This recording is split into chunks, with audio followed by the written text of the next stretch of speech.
How can you identify original coloring on antique maps? If you are a collector of antique maps, you may wonder how to determine if the coloring on your map is original.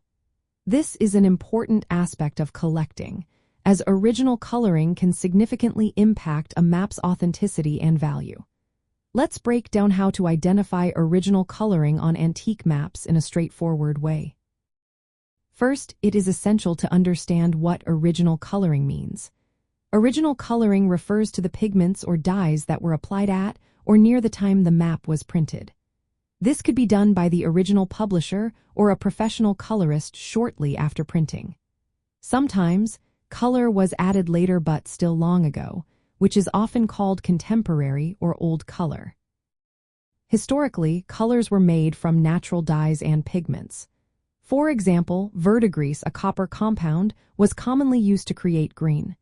These colors were often thick and opaque, applied by hand, which can lead to some irregularities. In the 16th century, the process was often done in an assembly line fashion, sometimes involving children. When examining a map, look for visual and physical signs of original coloring.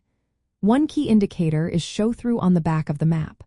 Old pigments, especially greens made from verdigris, can oxidize and cause discoloration on the reverse side.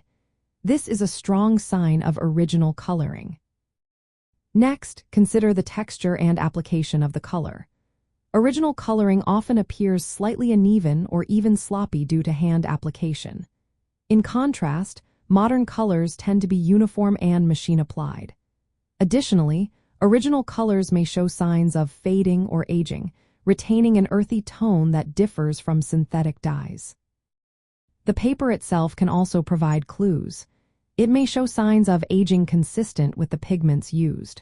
For instance, if verdigris was applied, the paper might be brittle or have slight damage. Understanding the historical context of the map is also helpful. Knowing the printing date and the availability of certain pigments can confirm if the coloring is original. Some pigments were not available until specific periods, so their presence can indicate later coloring. For collectors, practical tips can help in identifying original coloring.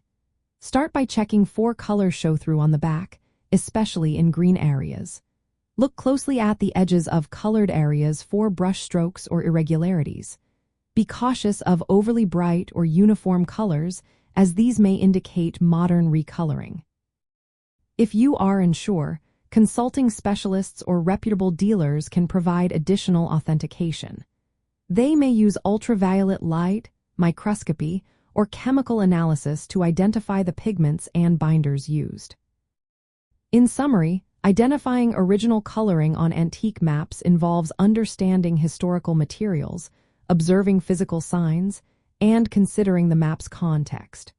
By following these steps, you can enhance your collection and appreciate the unique qualities of each map.